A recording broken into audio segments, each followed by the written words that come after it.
Chief general असीम मुनीर को करारी हार के बाद फील्ड मार्शल पद से प्रमोट कर दिया। सवाल यह है कि क्या पाकिस्तान एक बार फिर सैन्य तानाशाही की तरफ बढ़ रहा है? क्या मुनीर भारत से एक और जंग करेगा? क्या मुनीर सब पलट देगा, शहबाज की छुट्टी कर देगा? मुनीर के फील्ड मार्शल बनने पर पाकिस्तान में पैनिक क्यों है? आज इसी मुद्दे पर हम चर्चा करेंगे, समझने की कोशिश करेंगे और देखेंगे कि आखिर पाकिस्तान से क्या संकेत निकल कर आते हैं। और पाकिस्तान में इसे लेकर लगातार हंगामा मचा हुआ है। पाकिस्तान की सरकार और पाकिस्तान की आवाम इस बात को बहुत बेहतर तरीके से समझ रही है और जान भी रही है कि आखिर वहाँ क्या होने वाला है। इसलिए सबकी नज़र मुल्ला मुनीर पर बनी हुई है। एक रिपोर्ट देखिए।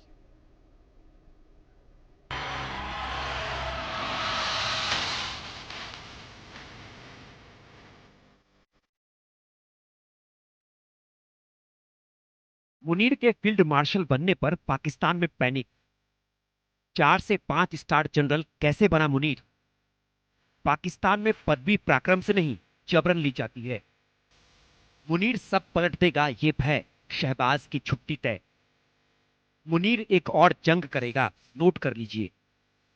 मुनीर सरताज, भागेंगे शहबाज। जो हार कर भी हार ना माने, वही पाकिस्तान में कहलाए फील्ड मार्शल। जी हाँ, पाकिस्तान में हारे आर्मी चीफ को फील्ड मार्शल का तमगा फिर से मिल गया है। वाह साहब, मैदान हारा लेकिन बन गए फील्ड मार्शल। बंकर में छुपे जनरल को फील्ड मार्शल आखिर कैसे बना दिया गया? क्या पाकिस्तान में पदवी पराक्रम से नहीं, तानाशाही से मिलती है? देखिए कैसे आसिम मुनीर को 4 से 5 स्टार जनरल बना दिया गया। आसिम मुनीर ने कौन सी जंग जीती है जो उन्हें इस खिताब से नवाजा गया है? क्या पाकिस्तान एक बार फिर मार्शल लॉ की तरफ बढ़ रहा है?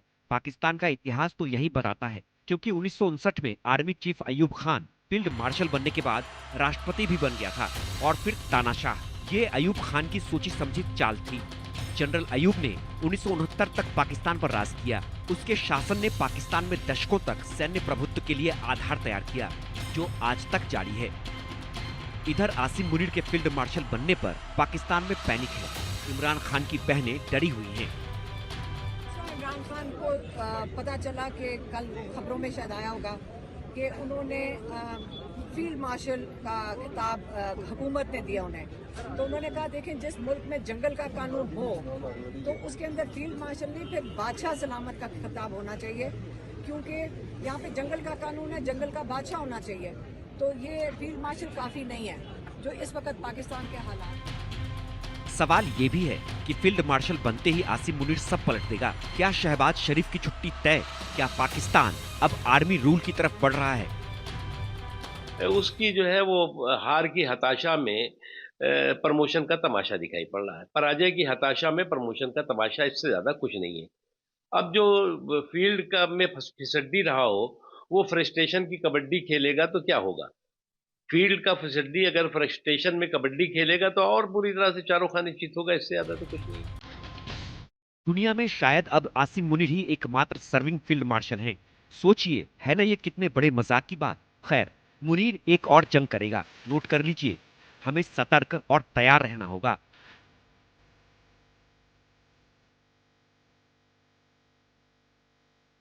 Bureau report, India news.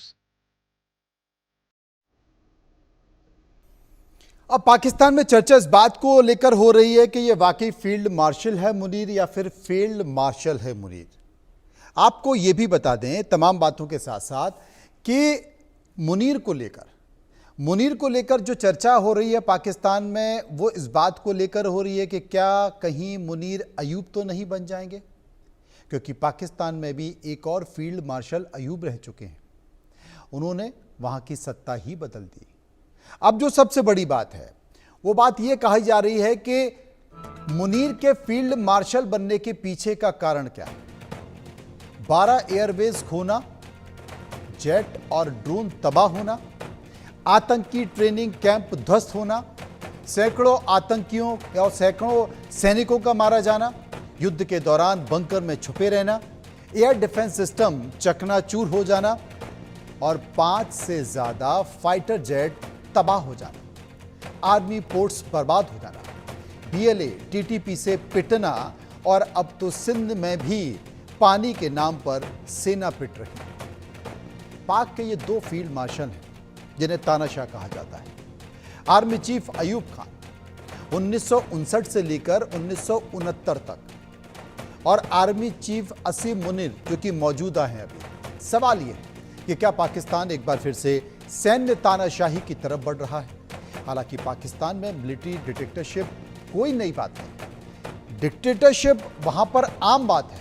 असीम मुनीर पाकिस्तान के इतिहास में फील्ड मार्शल बनने वाले दूसरे सेना प्रमुख हैं। इससे पहले जिस जनरल को यह सैन्य खिताब मिला था उसने पाकिस्तान में सैन्य तानाशाही लागू कर दी थी। वो जनरल अयूब खान थे।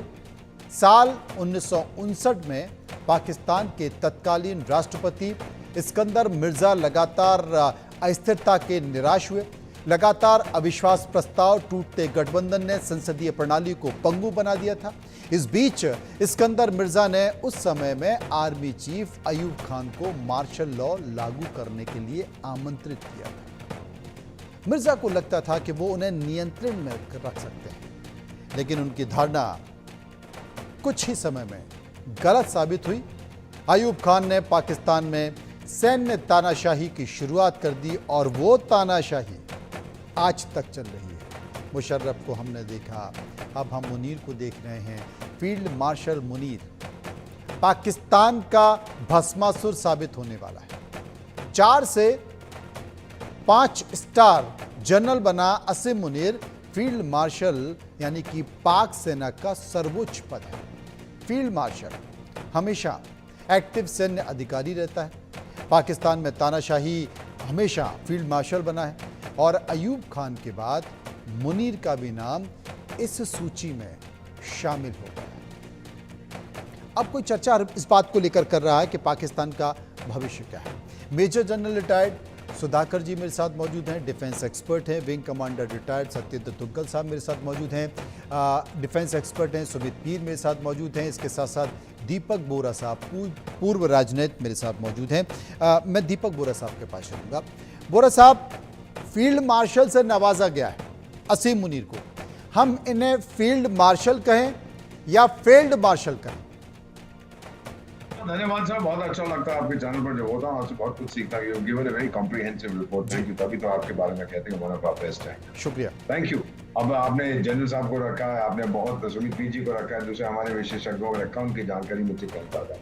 जो मैं जानता हूँ, general Sudhakar please correct me if I am wrong, ये जो फील्ड मार्शल का खिताब होता है ये एक ऑनररी पोजीशन होती है, ये आर्मी चीफ नहीं होता। मेरा मानना है सर कि इस मैड मुल्ला मुनीर को हटाया जा रहा है फौज से। एक पीटर प्रिंसिपल होता है मैनेजमेंट में, हमारे विदेश सेवा में भी होता है कि जो व्यक्ति we rise to our level of incompetence, यानी मैं बड़ा अच्छा काम कर रहा हूँ एज फर्स्ट सेक्रेटरी तो मुझे काउंसलर बना देंगे, जहां मैं बिल्कुल बेकार का हूँ। काउंसलर का बड़ा अच्छा काम कर रहा हूँ तो मुझे एम्बेसडर बना देंगे, which I have no skills for. इसका भी यही है सर, इसको बनाया है फील्ड मार्शल, आर्मी चीफ कोई दूसरा बनेगा। इसको बोला जाएगा, इसको वैसे भी चाचा विस्की कहते हैं, शराब बहुत पीता है, कि अब तेरी 15-20 पत्नियां हैं, उनके साथ जा बैठ आराम कर। फील्ड मार्शल रिटायर तो कभी होता नहीं है, बट आर्मी को ये कंट्रोल नहीं कर पाएगा। ये मेरा मानना है कि इसको बाहर निकाल दिया जा रहा है because he is totally incompetent. दूसरी चीज मैं आपको बता देता हूँ सर, मैं इकोनॉमिस्ट टू डेवलपमेंट इकोनॉमिक्स मेरा एरिया है। हमने एक रिग्रेशन एनालिसिस किया था, इसमें हम पता लगाने की कोशिश करते हैं कि किस चीज की कीमत कितनी होती है, और इसने ज्यादा मैं बताऊंगा, इस व्यक्ति ने अपने घमंड के कारण 15 बिलियन में 9 शून्य होते हैं डॉलर का नुकसान अपने देश को किया। जो हथियार उनके खो गए हैं, जो अर्ली वार्निंग सिस्टम, जो एयरफील्ड्स डिस्ट्रॉय हो गई हैं, जो न्यूक्लियर रिएक्टर बर्बाद हो गया सर, ये मजाक की बात नहीं है। It is leaking radiation even as we speak. तो ये सारा कुछ 15 बिलियन डॉलर का है। इस बेवकूफ ने, जिसको मैं कहता हूं पिंजड़े वाली मुनरिया, उसने ये किया है मैड मुल्ला मुनीर ने, और ये अब उसकी कीमत चुकाएगा। He is being eased out sir, ये चला जाएगा क्योंकि इसके नीचे अगर ये आर्मी चीफ भी रहा and field marshal, this will be completely different. अभी तक जो हम देखे, हमारे 2 फील्ड मार्शल बने थे, रिटायर हो गए। जनरल करियापा जो पहले थे उनको तो बहुत देर के बाद पोस्टुमसली फील्ड मार्शल बनाया गया था, तो फिर पेंशन वगैरह मिलती है एटसेट्रा। बट इस बेवकूफ अगर ये सोचता है कि मैं आर्मी चीफ भी रहूंगा और फील्ड मार्शल बनो, no no no no no, ये कोई स्वीकार नहीं करेगा। Balochistan is in flames. Jeay Sindh movement फिर शुरू हो गई है सिंधु देश की, खैबर पख्तूनख्वा जानते हैं सब। मुझे 52 साल हो गए हैं कूटनीति में, 74 साल की मेरी उम्र है। जब मैं सर्विस में गया था हमें बताया जाता था कि पाकिस्तान की स्टेबिलिटी भारत के लिए बहुत जरूरी है। अटर रबिश, पाकिस्तान का टूटना दुनिया के लिए बहुत जरूरी है। पाकिस्तान का टूटना दुनिया के लिए बहुत ज़रूरी है। लेकिन सुधाकर जी से मैं पूछना चाहता हूं, सुधाकर जी, क्या शाहबाज को ऑब्सेशन हो गया है मुनीर को लेकर? क्योंकि जब वो अपने राष्ट्र को संबोधित, भारत पाक के बीच जो तनाव चल रहा था, जब वो राष्ट्र को संबोधित कर रहे थे तब भी वो मुनीर मुनीर चिल्ला रहे थे। उसके बाद जब वो संसद में संबोधित कर रहे थे सांसदों को, तब भी वो मुनीर की तारीफ में कसीदे पढ़ रहे थे। ये क्या है? क्या वाकई मुनीर को फौज से हटाया जा रहा है, आर्मी चीफ से हटाया जा रहा है, या फिर मुनीर एक बार वापस तानाशाही ला रहे हैं? मनु, सबसे पहले तहे दिल से धन्यवाद आपके शो के लिए, आपने मुझे इनवाइट किया एंड दैट टू इतने सारे एस्टीम्ड और डिस्टिंग्विश्ड पैनलिस्ट के बीच में मेरे को लाए हैं। मैं बहुत ही शुक्रगुजार हूँ जी, शुक्रिया। और जहाँ तक आपकी सवाल है, सवाल की आधे से ज़्यादा एक्चुअली जवाब एम्बेसडर साहब ने दे दिया बहुत बढ़िया तरीके से। चाहे हम कितने भी तारीफ करें फिर भी कम। मैं सिर्फ ये मेरा नज़रिया है, क्योंकि साउथ एशिया सब कॉन्टिनेंट में जो कुछ हो रहा है, एक मौका मिला है मेरे को करीब करीब 18,000 किलोमीटर दूरी से देखने का। और मेरा जो मेरी संक्षेप में मैं ये इतना कहना चाहूँगा कि आज के दिन में पाकिस्तान अंदर से बाहर से टूट रहा है। तो ऐसा परिस्थिति में चाहे आप देखते हैं constitutional crisis, economic crisis, diplomatic crisis, उनका डेट सर्विसिंग नहीं हो पा रहा है। आज के दिन में सब कहते हैं जो पढ़े लिखे विद्वान हैं पाकिस्तान में नहीं बल्कि बाहर, मैं कल परसों एक लेक्चर अटेंड करके आया, एक पाकिस्तानी के जाने माने व्यक्ति हैं, वो कह रहे हैं पाकिस्तान 4 साल पहले 2 बसेस को मिस किया था, विंडोज़। वो बोलते हैं कि 2 विंडोज़ को मिस किया। तो मैं सोचा कि और कोई विंडो होगा, लेकिन उन्होंने जिस तरह वाकया किया इकोनॉमिक विंडो, तो इकोनॉमिक सिचुएशन इतना क्रिटिकल हो चुका है। आप मान के चलिए जो उनका इलेक्ट्रॉनिक कम्युनिकेशन वाला है 100% वर्न by foreign companies. Banking sector 80% से ज़्यादा फॉरेन बैंकिंग सेक्टर ऑलरेडी उनको कैप्चर कर चुका है। इसी तरह अलग अलग जो सिस्टम है विदेश के कंपनियां अंदर घुस चुके हैं। तो दूसरा जब उन्होंने लिया कि सिक्योरिटी का जो पहलू है, चाइना को इम्पोर्टेंस देते हुए कि आज के दिन में China is the centre of gravity, और चाइना को टैकल करने के लिए आज के दिन में जो सुपर पावर है, सुपर पावर को हिंदुस्तान की ज़रूरत है। मैं यहाँ पे ट्रांस अटलांटिक न्यूज़ दे रहा हूँ पिछले 2-3 दिन का, ना कि पाकिस्तान का। चाहे पाकिस्तान के लिए वो कुछ भी करें, मैं ये कहूँगा मेरा जो एनालिसिस है, चाहे कितने भी उनका रिश्ता पाकिस्तान के साथ टॉर्मेंटिंग हो, अमेरिका पाकिस्तान को छोड़ के कहीं जा नहीं सकता है, वो यही रहेगा। लेकिन मसला क्या है, ये फील्ड मार्शल क्यों बना रहे हैं? मेरा नजरिया ये है कि जो एम्बेसडर साहब ने कहे हैं बिल्कुल ही is being eased out, this is my assessment. Second, कोई ना कोई नया व्यक्ति आएंगे जो chief of the army staff बनेंगे, और chief of the army staff ऐसा व्यक्ति को बनाने जा रहे हैं, ऐसा आर्मी ऑफिसर को जो जिनका डिग्री ऑफ एक्सेप्टेबिलिटी। देखिए, सबसे बड़ा एक चुनौती आज के दिन में पाकिस्तान आर्मी में यह है कि बड़ा सीरियस डिवीजन हो गया है। Junior officers, colonel's and above एक अलग ग्रुप है और ब्रिगेडियर्स एंड अबव एक अलग ग्रुप है। इन दोनों के बीच में एक दूसरे के जो ग्रुप्स के जो ऑफिसर्स हैं वो कोई हुक्म सुनने के लिए तैयार नहीं है, मानना तो दूर की बात है। तो आज आप बलूचिस्तान की बात करिए, हिंदुस्तान का अभी आपने छड़ा, खैबर पख्तूनख्वा का सबको मालूम है क्या परिस्थिति है, पाकिस्तान ऑक्यूपाइड जम्मू एंड कश्मीर। और ये भी बता दूं, 1947 इंडिपेंडेंस के बाद पाकिस्तान का एक कोर है, 12 कोर, जो कि क्वेता में लोकेटेड होता है, बलूचिस्तान के कैपिटल। ऑपरेशन सिंदूर होने से पहले पहली बार फर्स्ट टाइम के लिए ये मोबिलाइज हुआ था, क्वेता को छोड़ के ये गए थे कहाँ, लाइन ऑफ कंट्रोल में डिप्लॉय हुए थे। लाइन ऑफ कंट्रोल में 2 दिन हुआ ही नहीं, जब बलूचिस्तान वो ऐलान करने लगे कि भाई हम तो इंडिपेंडेंस डिक्लेयर कर रहे हैं, लाइन ऑफ कंट्रोल को छोड़ छाड़ के फिर पीछे की तरफ चलने लगे। ये है आज के दिन में परिस्थिति। पाकिस्तान का left hand doesn't know what the right hand is doing, therefore there is a requirement to consolidate, put things in order, bring some stability. और अगर अभी इस माहौल में अगर किसी को बदल के नए व्यक्ति को लाते हैं, उनको पकड़ नहीं आएगी।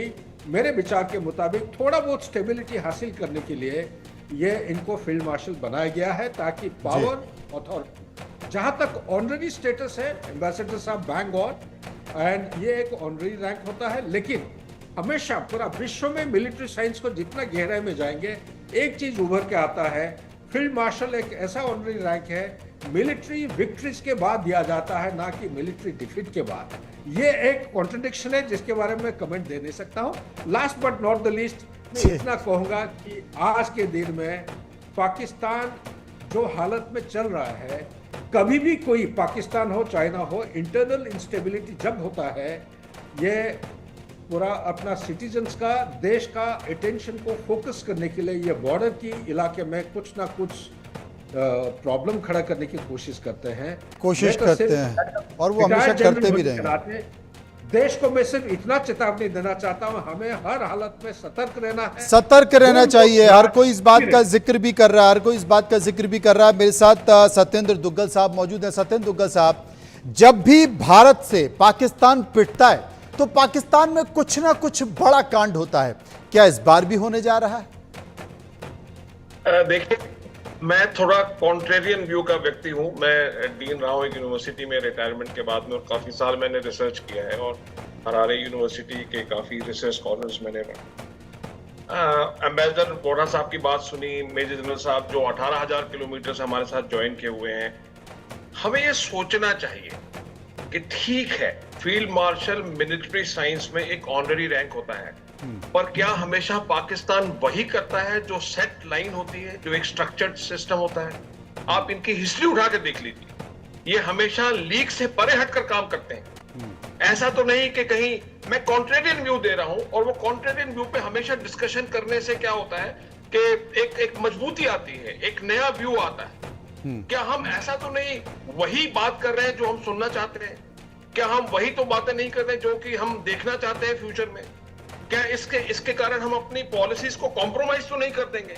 ठीक है, वो मौलाना से मार्शल बन गए, वो लोग वो ठीक कह रहे हैं, वो मौलाना भी थे और मार्शल भी हो गए, बीच में वो टर्मिनेटेड भी रहे, सस्पेंडेड भी रहे, फिर वापस आए।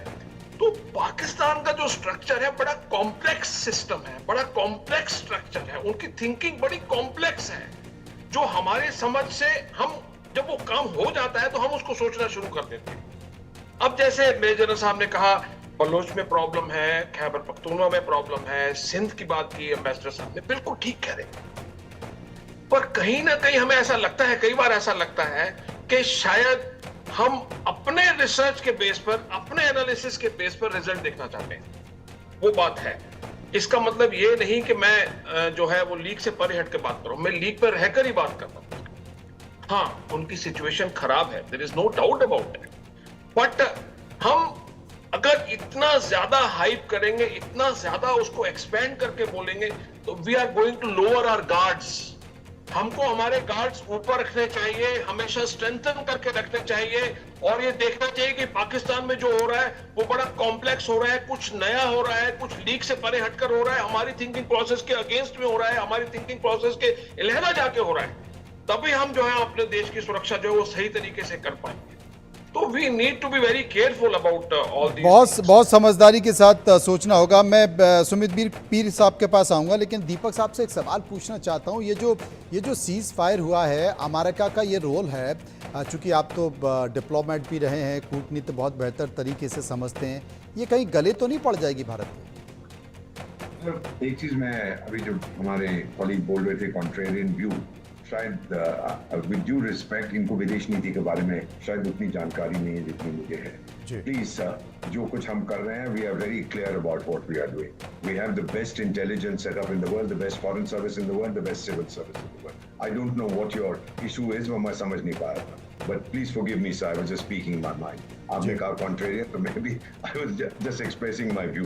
सर, आपने कहा है कि जो सीज फायर हुआ है, ये अग्रीमेंट हुआ है, और मैकडोनल्ड ट्रम्प मैकडोनल्ड ट्रम्प ने, क्या नाम है उसका, अमेरिकन डोनाल्ड ट्रम्प, तो उनकी एक समस्या है जो अमेरिका में भी लोग कहते हैं, it's called a narcissistic personality. ये पर्सनैलिटी उन लोगों को होती है जिनको बचपन में सेटिस्फैक्शन नहीं मिलता, माँ का प्यार नहीं मिला, बाप का प्यार नहीं मिला, ये हो गया वो हो गया। ये चाहते हैं कि दुनिया मुझे पसंद करे, दुनिया मुझसे मोहब्बत करे। I want to be the greatest, I want to be the smartest, I want to be the best, the most intelligent. सबसे ज्यादा हैंडसम तो नहीं कह सकता, वो तो मैं हूँ, लेकिन वो बाकी सब चीज बनना चाहता है डोनाल्ड ट्रम्प। और इसीलिए सर जो लोग कह रहे हैं कि इसका कोई हम पर असर पड़ेगा, कुछ नहीं पड़ेगा। हमने आपके मोबाइल पे जब आप कोई भी यूट्यूब देखते हैं, आपने केवल पॉज बटन हिट किया है, आप रिज्यूम किसी वक्त कर सकते हैं sir, there is no question. अब फिर मैं बता देता हूं, जो रिग्रेशन एनालिसिस में $15 बिलियन का इनको नुकसान हुआ है sir, that is very serious. ये जो इनका जो रिएक्टर, इन्होंने न्यूक्लियर रिएक्टर रखा हुआ था ना कहीं पे इन अ मिलिट्री बेस, ये कमीने हैं सर। 1 जनवरी एवरी ईयर हम एक्सचेंज करते हैं लिस्ट, मेरे न्यूक्लियर फैसिलिटी यहाँ है, तेरी यहाँ है, टाइगर तू मेरे को मत मार, मैं तेरे को नहीं मारूं। न्यूक्लियर वेपन्स कहाँ है ये नहीं हम बताते, ये सिविल न्यूक्लियर फैसिलिटी। लेकिन इन कमीनों ने एक रिएक्टर को रख दिया कहाँ पर, जहाँ ये यूरेनियम एनरिचमेंट कर रहे थे किसी मिलिट्री बेस में। क्योंकि यूरेनियम एनरिच करने के लिए, शक्तिशाली बनाने के लिए आपको सेंट्रीफ्यूज चाहिए, सेंट्रीफ्यूज चलाने के लिए आपको ऊर्जा चाहिए, कंसिस्टेंट एनर्जी सप्लाई। अगर वो कहीं रुक गया तो सब ठप हो जाता, इसलिए वहां पर रिएक्टर रखा था। शायद हमें मालूम नहीं था, लेकिन उसका कोड मुझे लगता है सही, मुझे बहुत से जो हमारे एक्सपर्ट्स हैं, the best in the world Bharat में, उन्होंने कहा मेल्ट डाउन हो गया कोड, तभी तो रेडिएशन वहां से बाहर निकले। अभी सबको कंट्रोल करने में $15 बिलियन इनके चाचा के पास नहीं है। ये मुल्ला मनीर ने जिसने ये सब कांड किया है, तभी तो इसको निकाला जा रहा है। ही इज टुडे, तभी इसको निकाला जा रहा है। देखते हैं, सुमित पीर मेरे साथ मौजूद है। सुमित जी, आपकी प्रतिक्रिया। I don't agree with that, I don't agree. Manoj ji नमस्कार, और सभी गणमान्य पैनलिस्ट को नमस्कार और दर्शकों को नमस्कार। शो पे बुलाने के लिए आभार। देखिए, ये जिस आप व्यक्ति की बात करें, मुल्ला मुनीर, ये बहुत ही डेंजरस, रेडिकलाइज जिहादी और टेररिस्ट है। पहली बात समझिए, ये एक ऐसा व्यक्ति है जो ISI का चीफ रहा, मिलिट्री इंटेलिजेंस का चीफ रहा, आर्मी का चीफ रहा। इससे पहले ये आपको नहीं मिलेगा।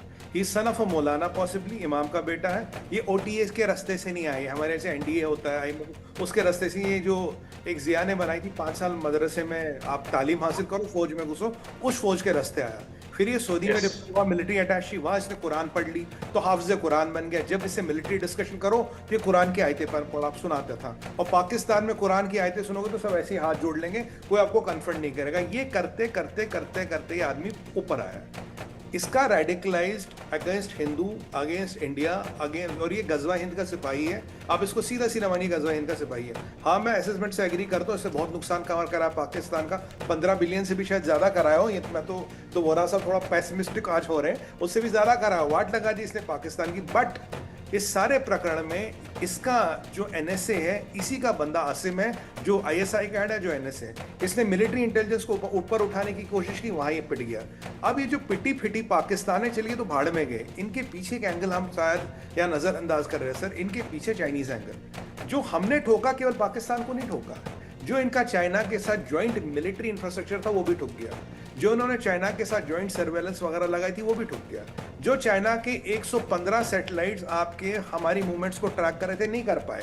जो चाइना ने इनको जैमिंग इक्विपमेंट दिया, नहीं कहा। H-29, H-216 किसी की भी बात करें कोई काम नहीं है। PL-15 डट साबित हुआ।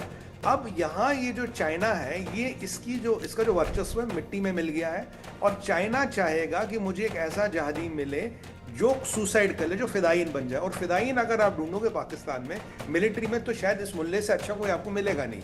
क्योंकि ये आदमी, इसको जन्नत जाना है, इसको 72 हो रही है, 144 और ये हाफिज़ कुरान इसको 144 मिलेंगी। तो उस पर्सपेक्टिव से डेंजरस होगा। अगर आप लॉजिक से सोचेंगे, ये आदमी को घर बिठाना चाहिए। ये भी खबरें आ रही है सर कि इसका नहीं, अब सुमित जी इंतजार करना पड़ा है कि इस आदमी को घर बिठाता है या ये पाकिस्तान की सरकार को घर बिठाता है, शहबाज शरीफ को घर बिठाता है। इंतजार करना पड़ेगा। तमाम बातों के साथ साथ एक संकेतिक ने समय का बहुत अभाव है। बहुत बहुत शुक्रिया करना चाहता हूं सभी लोगों का जो मेरे साथ इस चर्चा में शामिल हुए थे। जब भी भारत से पाकिस्तान पिटता है तो पाकिस्तान में कुछ बड़ा कांड होता है। सबको इंतजार है कि इस बार पाकिस्तान में क्या कांड होने वाला है। फिलहाल इतना ही। आप चलते रहिए इंडिया न्यूज के साथ। नमस्कार।